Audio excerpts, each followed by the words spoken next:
So this one will definitely be a little bit controversial because, when it comes to credit, there are a lot of people that put that on a pedestal and they feel like, okay, this is the most important thing. And I had a call with a client, realized that I've kind of been intertwining some content when it comes to building credit. I think it's something that there is a tremendous amount of value in, especially when you're leveraging it, just as I've talked about, to build your LLC's credit in multiple different LLCs. And that's where you get the biggest benefit. I don't think that it should be a top priority.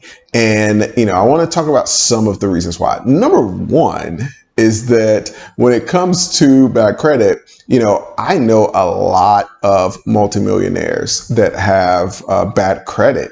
And a couple of them, obviously I won't say names, that are pretty close to me that I know really well. And I've had conversations about it. And I've had my times where I was pretty all right and things were really good. But after I sold the Homevestor business, my name was still tied up on some of the real estate, and we had the 2008 happen. So, I still got pulled into that, and my credit was damaged.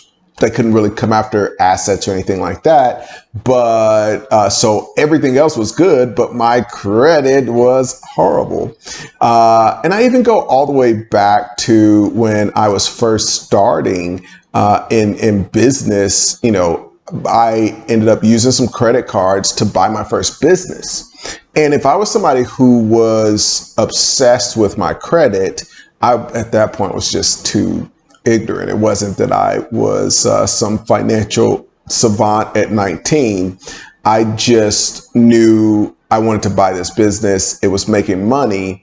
And I also didn't know the impact that those credit cards were going to have on my credit score. And so I maxed those things out. So I ended up with like 3 credit cards that basically completely maxed out. And that kills your credit. One of the things we're always telling people is like, you want to kind of stay at that 50% range. So it's easier to get access to more. Like if I would have known how to hack it, which would have been easier to even hack back then, because some of the companies have caught on to some of these things you can pull, but I would have gotten more cards, got 50%. And 50% of the card's value pulled out and gone that route. I didn't know. So my credit was killed, but it didn't hurt me from doing more deals. After that deal, I bought a mortgage company that was mostly seller finance. After that, I've talked to you guys about the spa deals I was doing, and a lot of that was seller finance. And so even for me, it was interesting. By the time I was 23, I was buying my first car, or I maybe bought a car cash, but I wanted a Mercedes.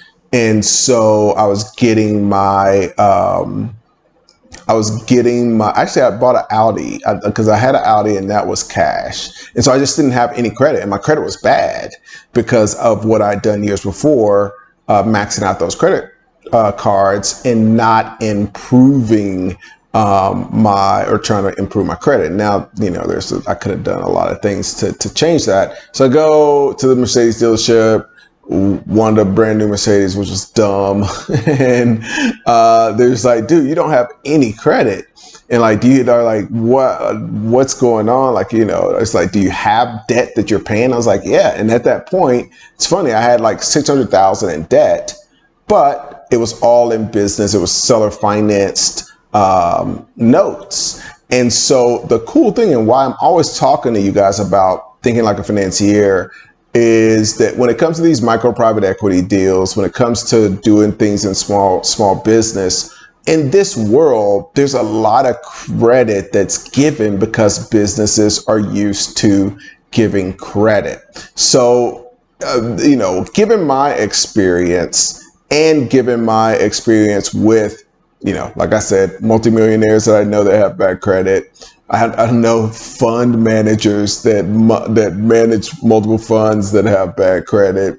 I know that at the end of the day, cash flow is the real king.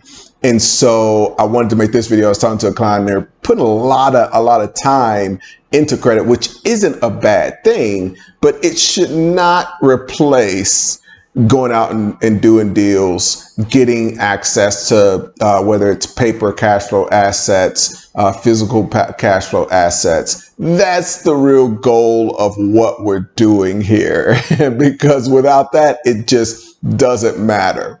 I think one of the things that's interesting is that we're tricked into thinking like, okay, credit is this huge thing. And you know, I have just seen like, okay, when you have the cash, it just like, there's a lot of ways around it. Or if you have the cash flow, which is in, you know, you go back to that Mercedes example, I just proved like, yo, like this is the cash flow that I'm getting. You can see the consistency, and they came up with something to make the whole thing work. Cause I didn't want to pay cash for it, because I had other things that I could get a higher return on.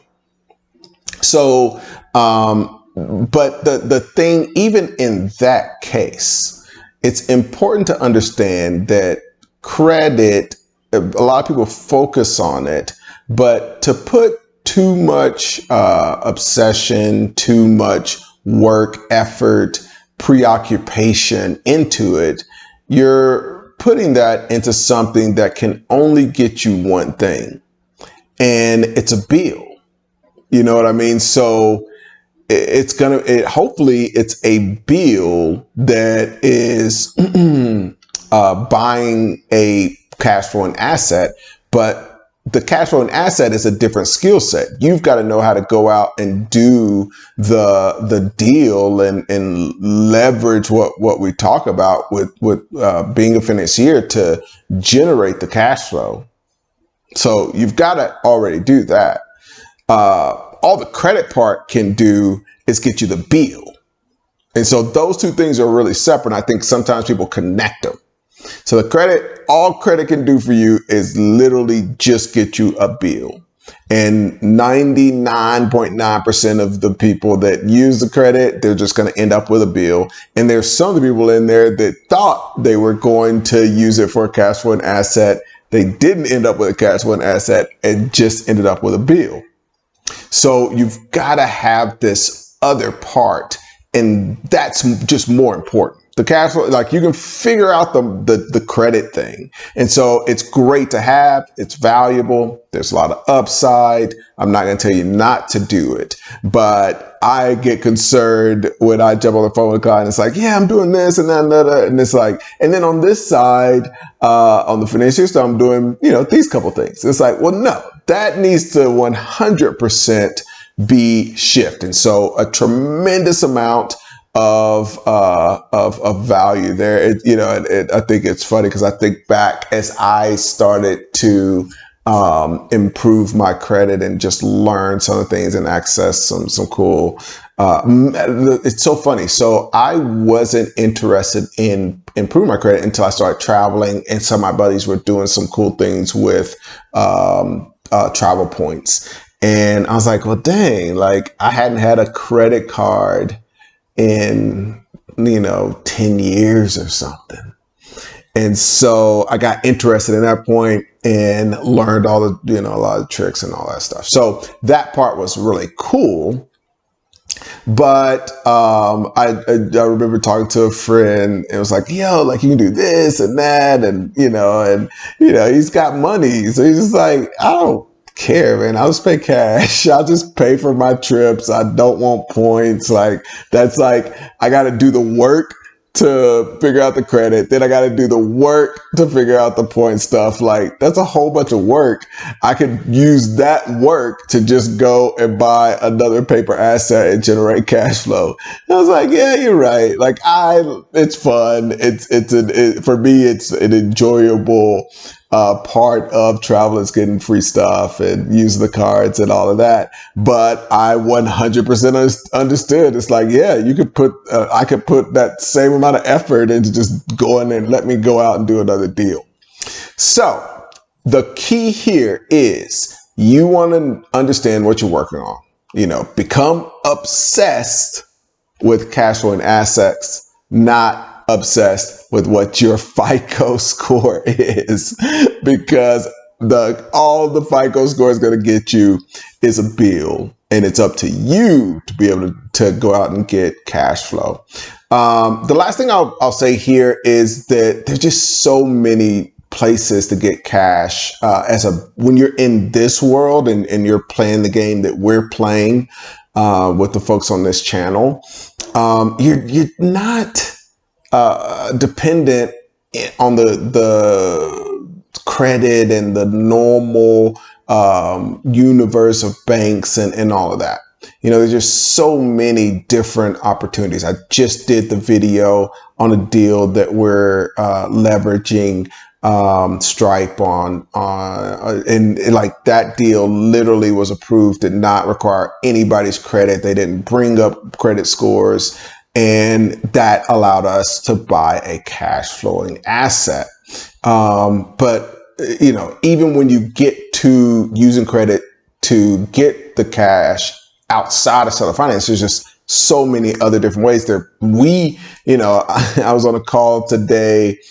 Some of you guys saw the video I did a while back, one of the financiers. Well, I was on a call with that financier literally today, and I loan him money based on the deals that he's doing. I have a business. I'm two partners in that business called Financiers. We do not pull credit on any of the deals. We've got you know, just hundreds of thousands of dollars that we've put into businesses or put into business owners' hands and invested or loaned or royalties and all that, and have not pulled anybody's credit. So there are a lot of alternative places that you can go when you're playing the right game that you don't need it. It is a great bonus, and that's where that balance, and you know, it's one of the things why I love our program, because a lot of this stuff is so nuanced that I can come on and really preach the benefits of credit and then realize like, oh wait, but it's not, it's nuanced. It's not just that like that's the game to play. It's the whole game. Understanding, you know, it's like chess. It's like, okay, like if I don't have to give up a pawn, there's no reason to give up a pawn, because the pawn could, you know, could still take out a lot of the opponents. So it's understanding the whole game. It's a complicated game. I wanted to throw that nuance kind of point out there. If you're not subscribed to this channel and you watch the videos, you might as well subscribe. I try to go live. They've got an update on the live software, so I'm going to be trying that out soon. And be sure to like, because why not? It's a click of a button. And comment. Let me know your questions. I try to answer them. Thanks so much for watching the video. Hope this was valuable for you.